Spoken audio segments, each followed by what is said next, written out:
Baik, Assalamualaikum warahmatullahi wabarakatuh. Apa khabar semua? Harap semua sihat. Alhamdulillah. Hari ini kita akan kongsikan sedikit berkaitan dengan apakah peralatan-peralatan memanah yang perlu kita ada untuk kita mulakan sukan memanah untuk diri kita dan keluarga kita. InsyaAllah dengan sedikit perkongsian ini saya harap dapat memberi manfaat lah kepada anda semua. Okay, InsyaAllah saya akan cuba beri yang terbaik lah kepada terutama kepada pemanah-pemanah yang baru nak mula dalam bidang memanah. Apakah peralatan-peralatan yang mereka perlu ada untuk memulakan memanah ini. Kalau tuan-tuan dan puan tengok di belakang saya ni, nampak apa? Nampak peralatan memanah. Ini di antara peralatan memanah lah yang kita perlu ada bagi seseorang pemanah yang nak mula memanah. Jadi saya akan terangkan satu-satu apa peralatan memanah. Kalau tengok di belakang saya tu banyaklah, memang banyak. Sebab saya dah lebih kurang 3 tahun lebih sudah memanah. Jadi banyak yang peralatan yang saya kumpul. Dan sebenarnya masih banyak lagi, tapi sudah ada yang sudah jual, ada sudah rosak apa semua. Jadi tinggal inilah. Ini pun dikira sudah banyak lah bagi saya. Okey, baik, kita akan lepas ini saya akan terangkanlah apakah peralatan-peralatan asas untuk seorang pemanah. Baik, untuk seorang beginner yang mereka baru nak belajar memanah, mereka perlu tahu beberapa peralatan yang penting dalam memanah ni. Di antaranya yang pertama adalah busur. Ini adalah busur. Jadi pemanah perlu ada, mesti memiliki sebuah busur. Busur yang mana busur inilah yang mereka akan jaga, mereka akan gunakan setiap hari ataupun setiap masa untuk mereka gunakan dalam aktiviti memanah. Ini antara yang pertama perlu ada busur. Dan busur ini dia berbagai-bagai bentuk. Ada bentuk Turkis, ada bentuk Tatar, dan boleh pilihlah pemanah boleh pilih nak yang bentuk macam mana. Ini dan busur juga ada macam-macam jenis. Ada yang jenis tempatan punya dan ada juga yang jenis luar negara punya. Macam saya punya ini adalah buatan luar negara punya dan dia dipanggil busur laminate. Busur laminate. Busur untuk tempatan punya seperti busur yang di atas saya ni. Ini busur tempatan. Busur tempatan ni dia ada lilit, ada ikatan benang macam warna merah ni kan. Ini biasanya dibuat daripada EFG. EFG dan sangat lasak lah berbanding dengan bola minit ni. Dia lebih cerewet sikit. Mesti perlu penjagaannya, yang perlu ilmu yang tinggi untuk pemanah-pemanah baru. Kalau nak guna bola minit ni, dia mesti sekurangnya setahun memanah. Dia ada asas ilmu yang kukuh dalam memanah, baru mereka mendapatkan yang laminate macam ni. Tapi untuk permulaan, anda hanya perlu cari yang begini saja, yang EFG ni. Dia ni plastik. Berbanding yang ini, dia mereka gunakan buluh ataupun kayu. Mereka buat daripada kayu dan disalut dengan laminate. Di finishing dia dengan laminate. Dia lebih cantik lah. Tapi ni sedikit mahal lah harganya. Berbanding yang begini lebih murah lah. Boleh cari yang murah dulu untuk beginner. Dalam 300 lebih boleh dapat sudah, 200 lebih pun ada. Jadi itu berkaitan dengan busur. Jadi pemanah boleh pilih busur yang sesuai untuk pemanah dan mengikut tarikan pound mereka sendiri. Kalau mereka rasa mampu tarik yang kuat, boleh ambil 35 pound ke atas. Dan jika mereka tidak mampu, boleh ambil yang 35 pound ke bawah. Biasanya basic lah. Untuk basic, untuk lebih baik, pemanah-pemanah baru ni ambil 35 pound ke bawah. Kerana apa? Sebab kita nak training, nak melatih, kita cipta body form kita yang cantik semasa memanah. Bila kita menarik, bentuk badan kita lurus dan tidak bengkak-bengkok. Jadi kita nak cipta body form yang baik, cantik terlebih dahulu sebelum kita memanah. Jadi perlu menggunakan busur yang lembut. Okey, itu di antara berkaitan dengan busur. Okey, baik. Peralatan yang kedua bagi seorang pemanah, mereka perlu ada dinamakan arrow. Ini adalah arrow. Arrow ni dia ada dua jenis. Pertama, arrow carbon. Ini arrow warna kuning biru ni arrow carbon. Dan yang warna merah ini ada arrow natural. Ini antara jenis-jenis arrow lah. Ada lagi arrow jenis fiberglass. Ada lagi arrow jenis aluminium. Jadi yang biasa digunakan di antara pemanah-pemanah di Malaysia ni, mereka menggunakan dua jenis arrow inilah. Dua jenis arrow yang famous digunakan, iaitu arrow jenis pure carbon dan arrow jenis kayu atau natural. Sama ada dibuat daripada arrow natural ni dibuat daripada buluh ataupun kayu, dan arrow carbon yang kuning biru ni arrow carbon dibuat daripada karbon lah. Jadi dua inilah kebiasaannya pemanah di Malaysia ni menggunakan jenis arrow ini. Kalau di Indonesia, kebanyakan mereka menggunakan arrow natural, arrow jenis perlambatan pada kayu dan buluh ni. Rata-rata lah pemanah Indonesia mereka menggunakan natural. Tetapi kalau di Malaysia, kebanyakan mereka menggunakan arrow carbon.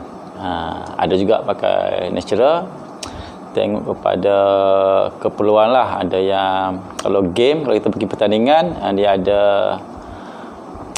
game pertandingan itu memerlukan arrow natural saja yang digunakan. Jarang mereka gunakan carbon. Tapi ada juga yang mereka gunakan carbon saja, dan ada juga mereka gunakan bebas. Kalau pertandingan bebas, maksudnya nak guna carbon pun boleh, nak guna arrow pun boleh. Jadi inilah di antara peralatan yang mereka gunakan. Jadi pemanah, kalau nak belajar memanah tu boleh memilih arrow antara dua inilah, sama ada arrow natural ataupun arrow carbon. Harganya tengok kepada jenama jugalah. Kalau carbon ni rata-rata satu dozen lebih kurang dalam 200 lebih lah begitu. Arrow natural pun dia lebih mahal sedikit, dalam 300 lebih lah, sebab dia pembuatan dia rumit sedikit, hasil tangan. Biasa kalau karbon ni kilang buat lah, dia murah sedikit lah. Tengok kepada jenama jugalah. Kalau ini saya pegang ni dia berjenis bentuk barrel. Barrel ni lebih mahal daripada arrow biasa lah. Ni boleh pilih lah. Untuk arrow carbon, karbon juga mereka ada ciri-ciri tersendiri. Di antaranya mereka ada spine, ada jenis-jenis spine yang kita perlu pilih. Kebiasaannya pemanah menggunakan spine 500, 600, 700 dan 800. Itu di antara pemilihan spine lah. Apa itu spine? Maksudnya kelenturan arrow tu, kelembutan arrow. Makin tinggi spine dia, makin lembut, makin melentur arrow itu. dan makin rendah dia makin keras arrow itu. Itu dia panggil spine. Jadi dan spine ni juga bergantung kepada pound bow kita gunakan. Kalau kita guna bow poundage tinggi, pound tinggi, kita perlu ambil yang keras. Dan jika kita gunakan bow yang lembut antara 30 hingga 35, kita perlu ambil spine yang lembut. Itu spine yang tinggi tadi tu 600, 700, 800 begitu. Jadi terpulanglah kepada pemanah nak pilih arrow yang mana. Untuk peralatan yang ketiga, apakah peralatan yang perlu ada untuk mereka mulakan memanah, iaitu mereka perlu ada quiver. Ini quiver. Quiver ini dipanggil seperti bag lah, bag untuk anak panah kita ketika kita nak pergi memanah. Arrow kita boleh masukkan ke dalam quiver kita. Quiver ni dia ada berbagai jenis lah. Ada yang untuk depan, ada untuk belakang. Ini adalah untuk quiver belakang. Jadi kita boleh contoh letak di belakang begini, dan kita ikat seperti ini. Jadi untuk kita memanah. Jadi kita boleh ambil lah, gunakan quiver ni untuk kita memanah. Jadi senang dibawa ketika kita nak memanah, kita nak berlari, kita nak berjalan, dia lebih selesa lah. Kita ada quiver dan lebih mudah untuk kita memanah. Jadi kita perlu ada quiver untuk membawa peralatan memanah. Terutamanya bila kita arrow kita banyak. Macam arrow saya ni 1 dozen, ada 12 arrow. Jadi kalau kita nak bawa pakai tangan, dalam poket, seluar apa semua, menyusahkan kita. Jadi perlu ada quiver untuk kita memanah. Jadi kita boleh pilihlah quiver yang sesuai. Ini dipanggil back quiver. Ini dipanggil back quiver. Kita boleh letak di belakang. Ada yang manah dari depan, mengambil daripada depan, apa boleh. Ada yang dari belakang pun boleh. Jadi terpulanglah kepada pemanah nak pilih quiver yang macam mana. Jadi dah harga quiver ni dia tidak mahal lah. Boleh dapat dalam harga RM50 ke atas pun ada, RM50 ke bawah pun ada, RM100 ke bawah pun ada. Tengok cita rasa kita masing-masing lah. Yang mahal pun ada, yang leather, yang kulit lagi mahal lah, ada 300 sampai 400 pun ada. Jadi itulah sedikit berkaitan dengan quiver. Okey, selain daripada quiver tadi, pemanah juga perlu ada dinamakan finger tape. Ini panggil finger tape. Finger tape ini apa fungsinya? Adalah untuk kita menarik arrow ketika kita drawing. Jadi cara pakai dia, biasanya dia pakai tali, tapi saya pakai kabel tie sebab tali asal putus. Jadi saya pakai kabel tie. Jadi kita masukkan jadi belakang ini untuk kita menarik tali, supaya tangan kita tidak sakit. Ada juga pemanah yang tidak menggunakan quiver, mereka gunakan tangan yang asal.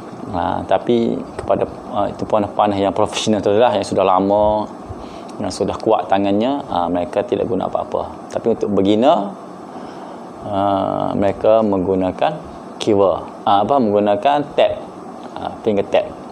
Ada juga yang menggunakan pada pemanah yang mereka pakai thumb, mereka menggunakan sarung thumb. Sarung thumb untuk ibu jari mereka ada sarung juga, dan ada juga yang mereka menggunakan sarung tangan pun ada.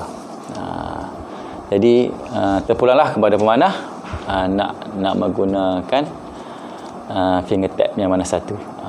Sebab finger tap ini fungsinya untuk kita menarik arrow. Contohnya tali arrow ni kita tarik, untuk kita tarik dia. Untuk kita menarik supaya kita tidak sakit. Tarik. Okey ya. Itu fungsi untuk finger tap ni, menarik arrow. Jadi ada juga pemanah tam menggunakan thumb ring. Mereka menggunakan bentuk macam cincin. Dibuat daripada tembaga. Itu lagi tahanlah, lagi lebih selamat untuk tangan mereka supaya tidak cedera. Sebab bila kita memanah lama-lama ni, tangan kita akan jadi bengkak. Bengkak, sakit. Jadi adanya sarung-sarung tangan ataupun finger tap begini membantu kita untuk sedikit keselamatan untuk tangan kita lah, supaya tidak cedera dan sebagainya. Okey. Selain finger tap juga, pemanah juga perlu ada untuk memanah. Mereka perlu ada rest, apa panggil, sarung tangan sebelah kiri ataupun yang kidal sebelah kanan lah, untuk keselamatan ketika memanah supaya tangan kita tidak cedera. Ada juga yang panggil apa tu, arrow rest lah, arrow rest guard lah, sarung untuk kita punya tangan sebelah kiri. Bagi yang pemanah tidak kidal lah, kalau mereka kidal mereka akan pakai sebelah kanan. Finger tap tadi tu sebelah kiri. Jadi kan biasa sarung ni sebelah kiri dan finger tap sebelah kanan. Jadi supaya bila kita memanah, arrow yang limpas arrow tu, arrow yang lalu tu tidak mencederakan kita punya tangan. Sebab kita nampak fletchers ni, bulu arrow ni sebenarnya walaupun dia kita nampak nipis lembut, tapi dia boleh mencederakan kita punya tangan kita. Sebab kita baru, kalau sudah lama dia jadi keras sudah, dia tidak cedera lah. Tapi yang baru-baru ni dia boleh cederakan kita punya tangan. Kadang-kadang sampai boleh berdarah pun ada juga. Tapi tak banyak lah. Bila kita sudah biasa, baru kita boleh buka kita punya sarung tangan ni. Tapi kalau sudah pertama kita mula, dia sedikit sakit lah, terasa sakit sedikit, dan menyebabkan tidak selesa. Jadi macam saya, walaupun 3 tahun sudah memanah, saya masih lagi mengutamakan keselamatan. Pakai sarung tangan, pakai finger tap, semua saya pakai untuk keselesaan kita memanah, tidak mengganggu kita punya tempuan kita semasa memanah. Jadi saya pakai, ini keselamatan untuk kita semua. Okey, itu saja bahagian peralatan memanah. Okey, jadi itulah di antara peralatan memanah yang perlu ada oleh seorang pemula yang nak baru belajar memanah. Perlu ada, pertama apa tadi? Busur, perlu ada arrow, anak panah. Lepas tu perlu ada finger tap, perlu ada quiver, sarung tangan. Itu di antara 5 perkara yang penting lah, yang asas penting untuk kita mula memanah. Jadi peralatan-peralatan ini perlu kita cari, perlu kita beli. Cuma seperti busur, kita perlu mencari tempat yang sesuai untuk kita beli busur, di kedai-kedai yang memang pakar membuat busur. Jangan kita beli sebarangan. Sebab busur ini kalau kita beli tanpa kita bertanya kepada orang, kita akan mendapat busur yang tidak sesuai lah untuk kita. Jadi kita beli busur yang terus cantik, terus bagus untuk kita. Contoh busur yang ini kan, ini busur paling famous di Malaysia, iaitu busur Pok Zul dari Terengganu. Dibuat oleh, nama pembuatnya Pok Zul, dan di antara bow yang terbaik jugalah di Malaysia ini. Ramai pemanah-panah menggunakan bow ini. Jadi pemanah boleh membeli bow ini. Beginner pun ramai beli. yang dah lama mana pun boleh juga buat begini. Ia tak lasak dan sesuai untuk kita sebagai beginner untuk memanah. Selain itu, peralatan yang digunakan juga untuk memanah adalah dipanggil target bat. Target bat ataupun saya nampak di belakang ini. Ini target lah, target untuk kita memanah. Cuma ini dia dia nipis, tak sesuai lah untuk beginner. Cari yang sedikit tebal, yang tebal dalam 10 cm ataupun 15 cm, supaya arrow yang lebih itu yang kita shoot itu tidak tidak tembus ke belakang. Kalau yang begini dia mudah tembus, yang dia boleh pergi ke belakang dan berbahayalah. Jadi cari yang target bat yang tebal. Biasa boleh menggunakan puzzle pun boleh. Puzzle, kita beli puzzle yang budak-budak main tu kan. Kita boleh guna puzzle untuk kita buat target bat. Kita gabung-gabungkan dia, cari tebal, dan boleh shoot. Dan untuk permulaan pemanah, shootlah di bahagian ke bawah, ke tanah, hala ke tanah. Jadi arrow itu tidak pergi jauh dan selamatlah arrow kita daripada patah dan sebagainya. Itulah di antara peralatan-peralatan memanah yang seorang pemanah perlu ada untuk mereka mencari sebelum mereka belajar memanah. Kebiasaannya persatuan-persatuan atau kelab-kelab memanah yang ada berhampiran dengan anda boleh membantu anda untuk anda memulakan memanah ni. Boleh bertanya kepada mereka dan mereka akan memberi cadangan di mana nak beli, di mana nak cari apa semua. Jadi benda-benda yang terutama yang busur dan arrow ni perlu kita bertanya kepada yang ahlinya. Jangan kita membeli sendiri tanpa bertanya, sebab dua benda ni penting supaya kita dapat arrow dan buah yang terbaik untuk kita. Kalau kita beli di Shopee contohnya, kita tak faham macam mana nak guna busur dan sebagainya, tak tahu nak baca ciri-ciri busur yang baik, kita membelinya dan bila kita guna kita rasa tak puas, rasa macam menyesal dan sebagainya, jadi membazir duit kita yang kita telah laburkan. Jadi untuk mengelak berlakunya pembaziran, anda boleh mengunjung mana-mana kelab berhampiran dengan berhampiran dengan tempat anda, boleh bertanya kepada yang ahlinya. Banyak di Malaysia ni banyak kelab yang belajar memanah. Ada setengah mereka menyewa pun ada, dan untuk beginner menggunakan terlebih dahulu, untuk cuba terlebih dahulu pun mereka bagi juga kepada kita sebelum kita membeli bow yang sendiri kita punya. Jadi sentiasalah berhubung dengan kawan-kawan kita yang dah memanah ni, bertanya kepada mereka. Baik, itu sajalah saya rasa perkongsian saya pada hari ini berkaitan dengan peralatan-peralatan memanah.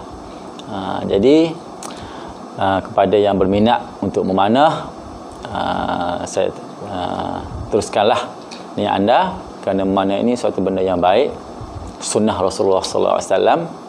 Nabi juga bersabda, di antara permainan yang disukai oleh Nabi SAW adalah memanah, berkuda dan berenang. Dan di antara ketiga-ketiga itu, memanah adalah lebih aku sukai. Jadi sukan yang kita nak belajar ni adalah sukan sunnah, mendapat pahala.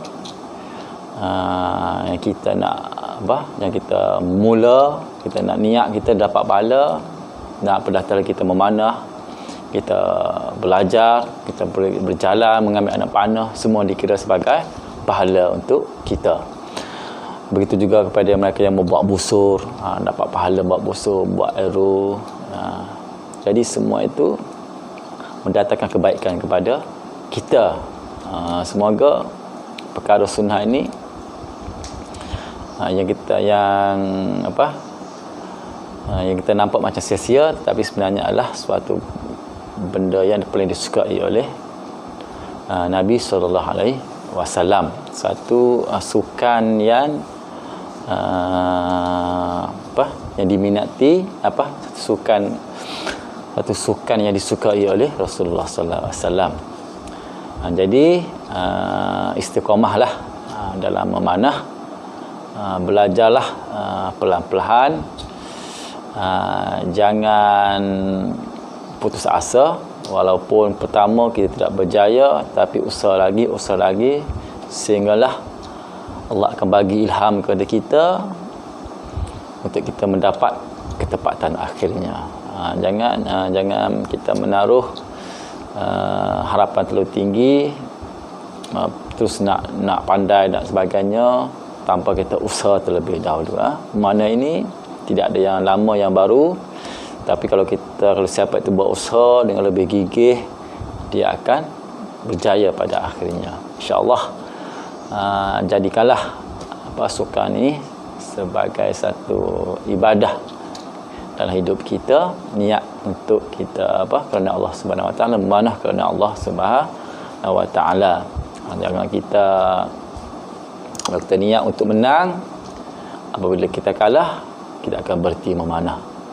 Kalau kita niat untuk ketepatan, apabila kita tidak dapat ketepatan, kita akan fed up dan kita akan berhenti memanah. Tetapi manalah kerana Allah Subhanahu Wa Taala, ketepatan, kemenangan itu akhirnya kita akan jumpa nanti, kita akan dapat nanti setelah kita berusaha sedaya upaya kita dan kita serah kepada Allah Subhanahu Wa Taala untuk memberi ketepatan ataupun kemenangan kepada kita. Saya rasa itu saja untuk hari ini. Aku liqauli hadza, astaghfirullah li wa lakum. Wassalamualaikum warahmatullahi taala wabarakatuh.